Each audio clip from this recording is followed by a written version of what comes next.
जिला सक्सेना उच्च माध्यमिक शिक्षक शासकीय महात्मा गांधी उच्चतर माध्यमिक विद्यालय गांधीनगर भोपाल। बच्चों, आज कक्षा 12वीं हिंदी विशिष्ट जिसमें स्वाति, इसके अंतर्गत गद्य साहित्य का इतिहास और उसकी विधाएं, इसके बारे में हम विस्तार से चर्चा करेंगे।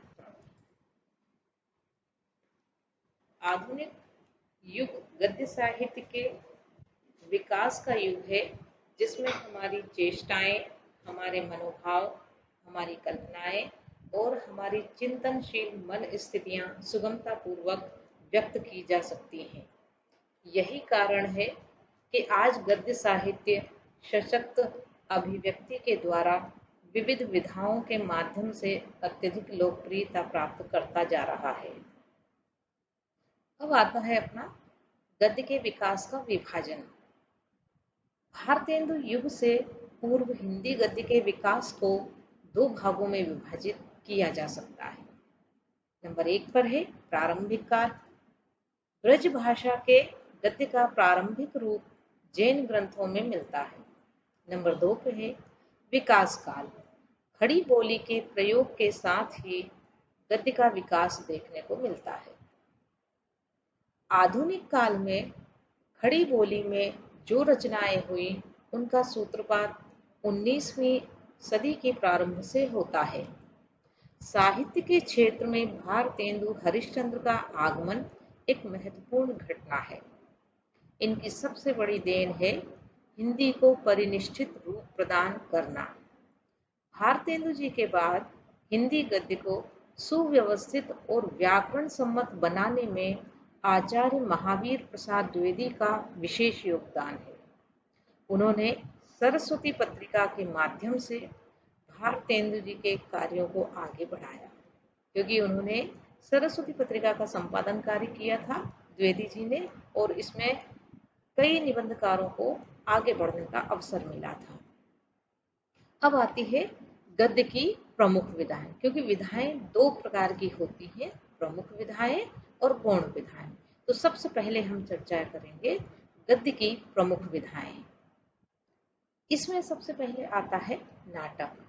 अब नाटक से सभी परिचित हैं कि उसमें क्या होता है, क्योंकि ये एक दृश्य काव्य है, इसे देख करके हम आनंद लेते हैं। तो हम इसके बारे में संक्षिप्त में समझें। नाटक एक ऐसी अभिनय परक विधा है जिसमें संपूर्ण मानव जीवन का रोचक एवं कुतूहल पूर्ण वर्णन होता है। यह एक दृश्य काव्य है, इसका आनंद अभिनय देखकर लिया जाता है।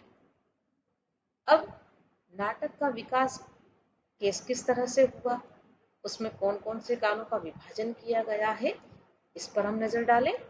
सबसे पहला है भारतेंदु काल, जो 1837 से 1904 ईस्वी तक रहा है। इस काल में देश प्रेम एवं समाज सुधार की भावना से प्रेरित होकर प्रभावशाली नाटक लिखे गए थे। दूसरा विभाजन में आता है संधि काल, जो 1904 से 1915 ईस्वी तक रहा है। इस युग में भारतेंदु काल की धाराएं बहती भी रहीं और नवीन धाराओं का उदय भी हुआ। तीसरा युग आता है प्रसाद युग। इसे हिंदी नाटक साहित्य का विकास युग कहा जाता है। प्रसाद युग के नाटकों में समकालीन परिवेश का चित्रण किया गया है।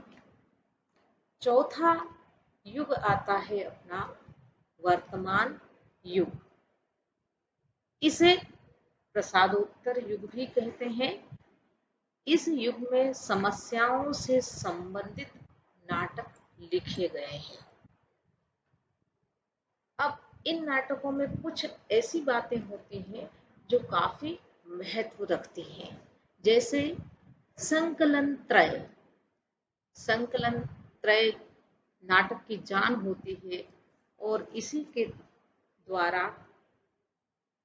महत्व उसका बढ़ जाता है। संकलन त्रय किसे कहते हैं? नाटक में प्रस्तावित स्थल, काल और कार्य की अनुमिति ही संकलन त्रय कहलाती है, जो ये नाटक के लिए परम आवश्यक तत्व है। दूसरी एक और महत्वपूर्ण बात आती है नाटक के लिए, संवाद। कि नाटक में संवाद या कथोपकथन का महत्व क्या होता है, क्योंकि ये ना होंगे संवाद तो नाटक नाटक नहीं लगेगा, क्योंकि बातचीत और संवादों से ही उसके महत्ता बन जाती है। संवाद नाटक का प्राण है। नाटक में कथा वस्तु को संवाद शैली में ही प्रस्तुत किया जाता है। इसके 3 भेद होते हैं। पहला है सर्व श्राव्य, दूसरा है नियत श्राव्य और तीसरा है अश्राव्य। हिंदी में नाटक सम्राट के नाम से जयशंकर प्रसाद को प्रसिद्धि मिली है, क्योंकि उनका नाम सबसे ज्यादा नाटकों के नाम से ही इनको जाना जाता है और इनको सबसे ज्यादा प्रसिद्धि उसमें भी मिली है। वैसे वो कवि भी रहे, बहुत बड़े कवि रहे छायावाद के। प्रमुख नाटककार और उनके खास जो नाटक हैं वो, सबसे पहले हम लेते हैं भारतेंदु हरिश्चंद्र, जिनका नाटक है वैदिकी हिंसा हिंसा न भवती। दूसरे हैं जयशंकर प्रसाद, जिनका ऐतिहासिक नाटक है चंद्रगुप्त और ध्रुव स्वामिनी। एक और है जगदीश चंद्र माथुर, जिनका कोणार्क नाटक है। फिर है उदय शंकर भट्ट, जिनका नाटक का नाम है मुक्ति पथ। अब दूसरा अपना प्रमुख गद्य की विधाओं में आता है स्थान एकांकी का। एकांकी निश्चय ही ये भी बड़ी रोचक दृश्य विधा है, और हमारा जिस प्रकार से कहानी रोचक होती है ऐसे ही एकांकी भी बड़ी रोचक होती है। आइए इसके बारे में हम जाने कि एकांकी किसे कहते हैं और इसमें किन चीजों की महत्ता होती है। एकांकी के एक अंक का दृश्य काव्य है, जिसमें एक कथा तथा एक उद्देश्य को कुछ पात्रों के माध्यम से प्रस्तुत किया जाता है। इसकी परिभाषा डॉक्टर राम कुमार वर्मा ने इस प्रकार दी है। एकांकी में एक ऐसी घटना रहती है जिसका जिज्ञासापूर्ण एवं कौतूहलमय नाटकीय शैली में चरम विकास होकर अंत होता है। एकांकी का प्राण तत्व है संघर्ष। संघर्ष से ही नाटकीयता का सृजन होता है, क्योंकि ये चरम स्थिति होती है संघर्ष वाली, और उसी में हमें ऐसा लगता है कि अब इसमें क्या होगा। हमारी जिज्ञासा वहां बहुत ज्यादा होने लगती है कि अब क्या होगा, अब क्या होगा। ऐसी स्थिति एकांकी में आती है, तो वो संघर्ष होता है और उसके बाद उसका अंत होता है। अब नाटक के विकास को भी हमने देखा था, ऐसे ही एकांकी का विकास भी हुआ है। वहीं जैसे गद्य के विकास में हम चर्चा करते हैं कि भारतेंदु जी का सबसे नाम पहले आता है, भारतेंदु हरिश्चंद्र के नाम से ही इस युग का नामकरण हुआ है, तो निश्चय ही एकांकी में भी उनका महत्वपूर्ण योगदान रहा है।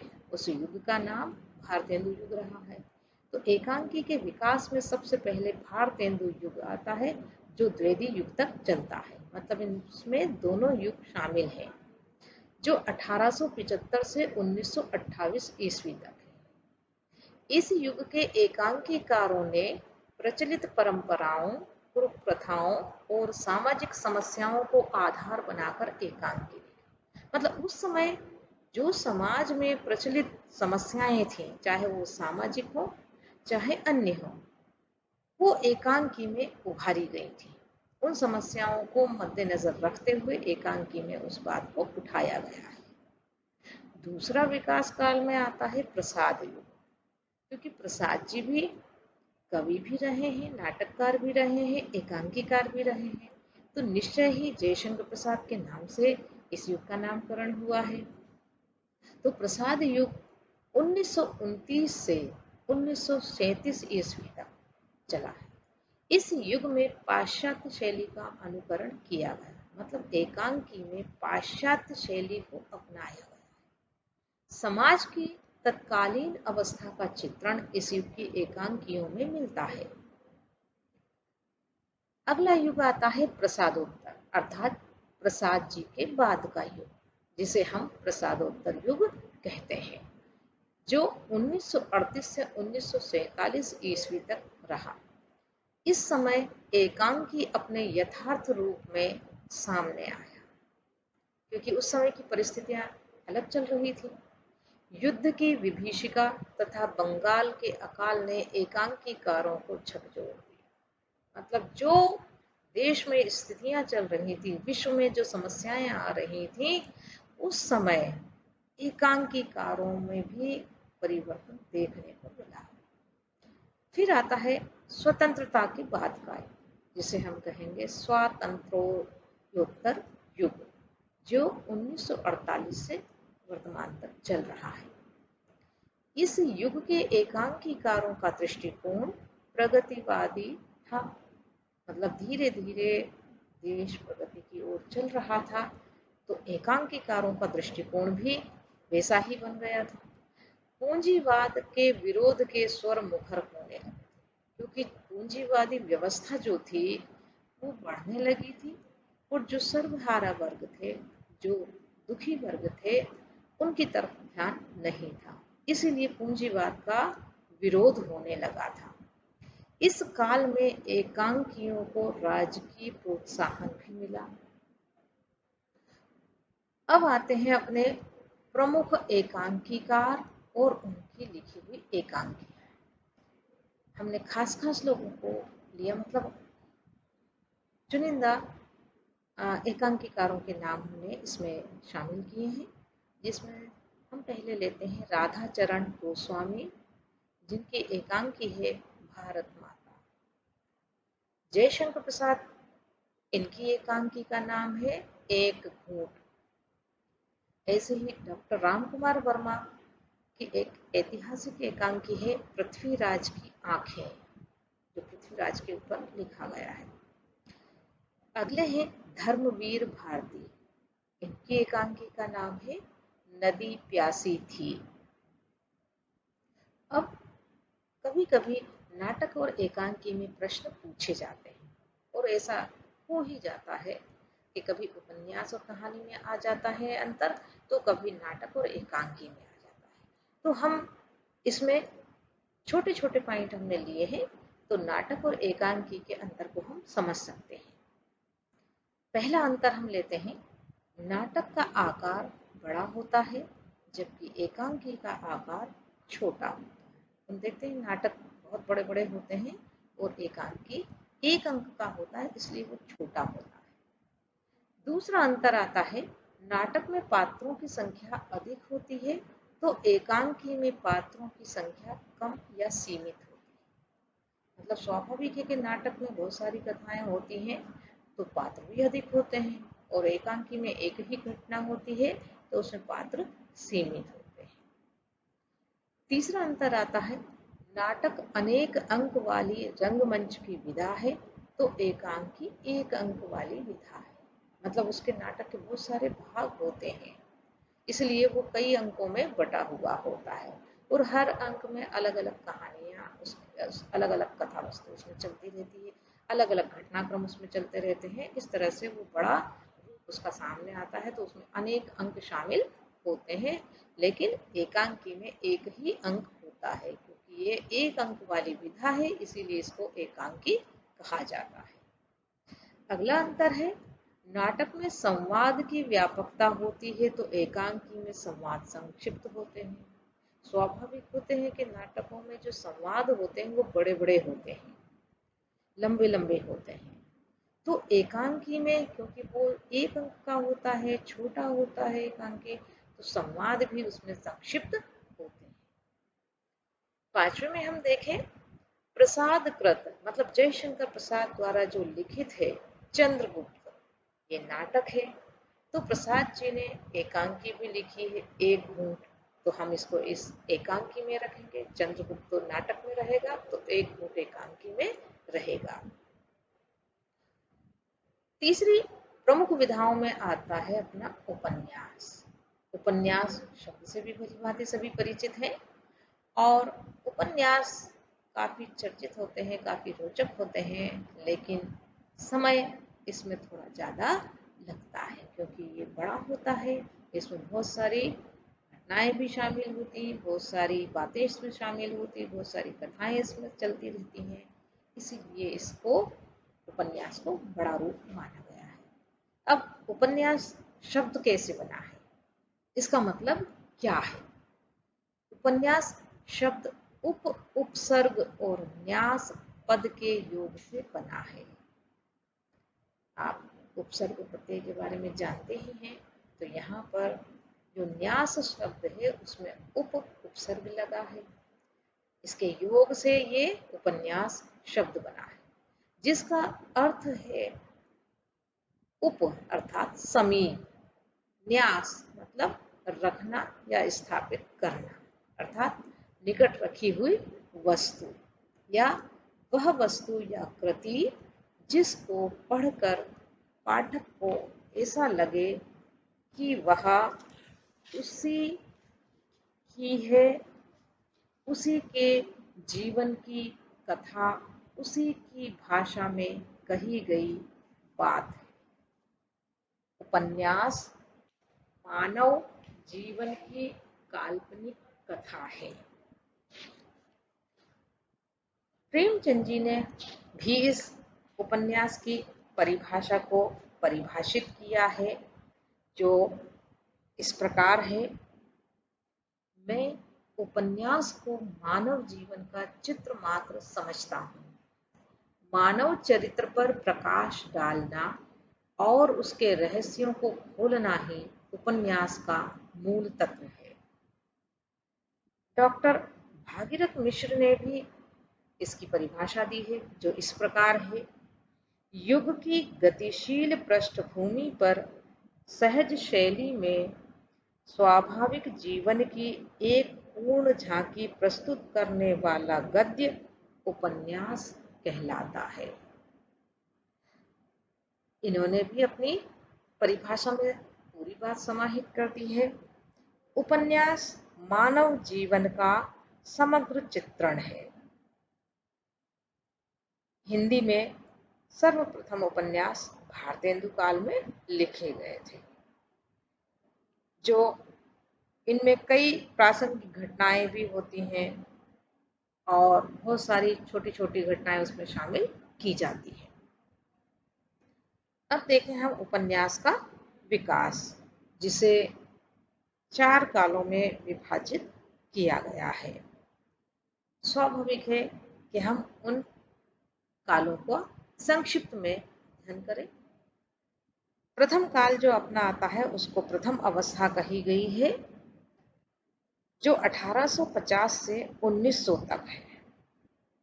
अब इसमें भी कुछ बातें ऐसी शामिल हुई हैं कि कुछ आलोचक इंशा अल्लाह खां द्वारा लिखित रानी केत की कहानी को हिंदी का सर्वप्रथम लघु उपन्यास मानते हैं, परंतु आचार्य रामचंद्र शुक्ल जी ने श्रीनिवास दासकृत मतलब उनके द्वारा जो लिखा गया है परीक्षा गुरु को हिंदी का प्रथम उपन्यास माना है।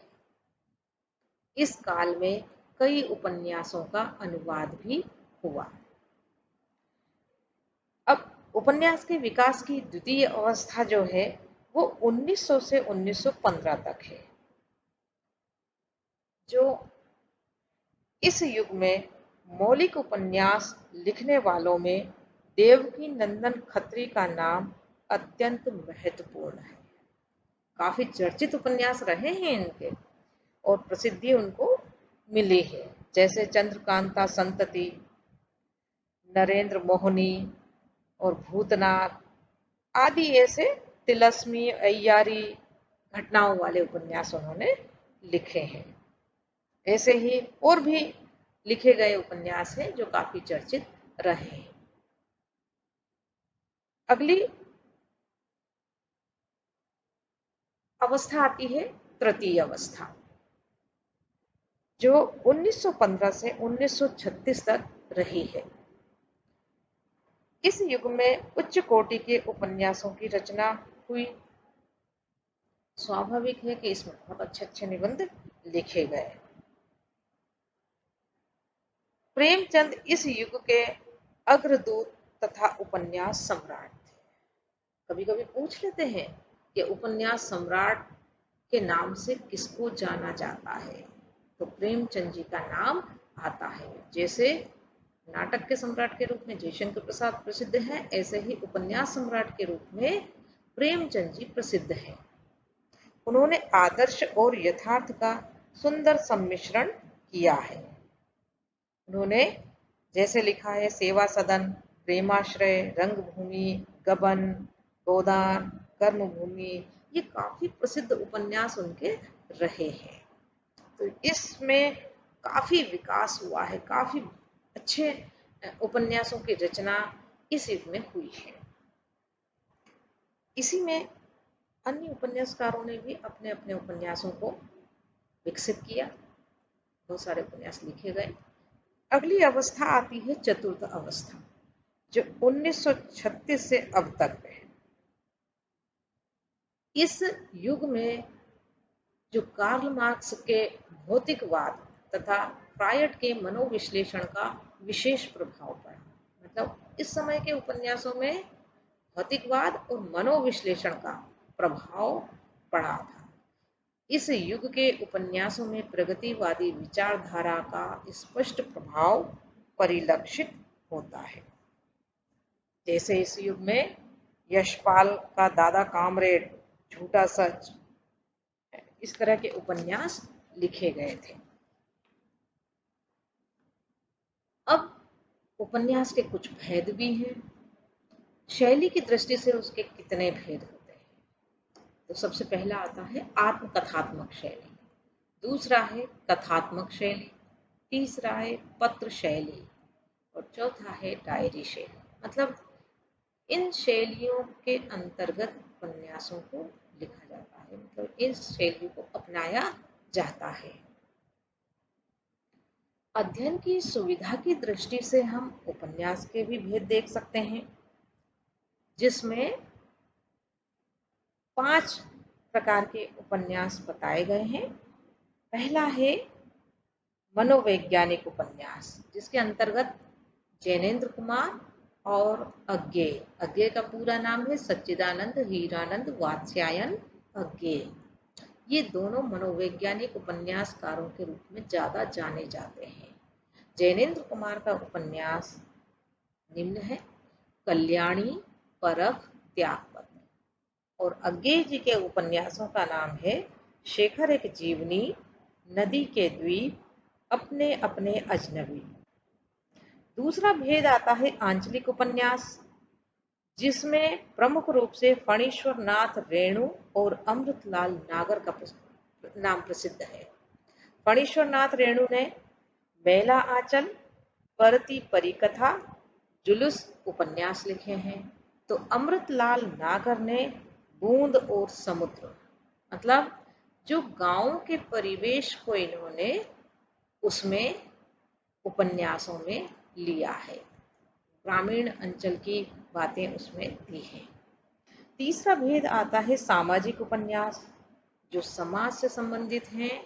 स्वाभाविक है कि समाज में जो चीजें दिखाई देती हैं, चाहे वो आदर्शवादी हो, यथार्थवादी हो, लेकिन उन सबको मुखरित करने का श्रेय प्रेमचंद और भगवती चरण वर्मा को।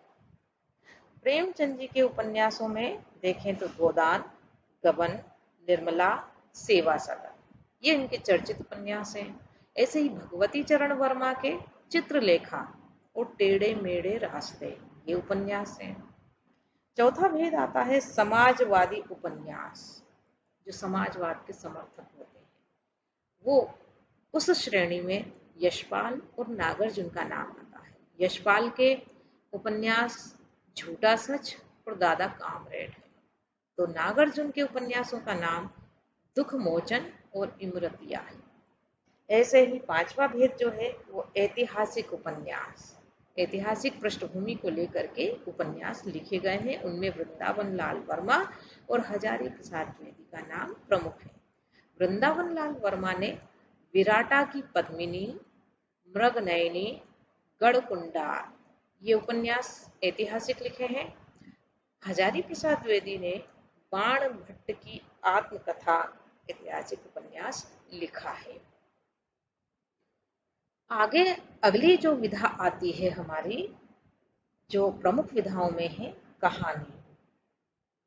स्वाभाविक है कि कहानी बड़ी रोचक विधा होती है और सभी का ध्यान आकर्षित करती है, क्योंकि यदि हम एक शब्द या एक लाइन भी पढ़ते हैं किसी कहानी का या सुनते हैं, तो बूढ़े से लेकर के बच्चे सभी इतने उत्सुक हो जाते हैं कि वो पूरी कहानी को जानने की जिज्ञासा को रोक नहीं पाते हैं। ये ऐसी रोचक विधा है। यहाँ पर प्रेमचंद जी ने इसे स्पष्ट करना चाहा है उनके शब्दों में। गल्प या कहानी एक ऐसी रचना है जिसमें जीवन के किसी एक अंग या मनोभाव को प्रदर्शित करना ही कहानीकार का उद्देश्य होता है। स्वाभाविक है कि बड़ी सटीक उन्होंने परिभाषा इसकी दी है। अब कहानी में क्या विशेषताएं ऐसी होती हैं जिसके कारण से बड़ी रोचक बन जाती है। जो हमने विशेषताएं देखी हैं उसको हमने इस प्रकार लिया है। सबसे पहले है कि सरस हो, सरल एवं पात्रों के अनुकूल शैली वाली हो। दूसरी विशेषता है पात्रों का यथार्थ एवं प्रभावोत्पादक चित्रण, मतलब पात्र ऐसे हो जो यथार्थ में लगने लगे, सच्चाई में लगने लगे और प्रभाव उत्पन्न करने वाले वो हो।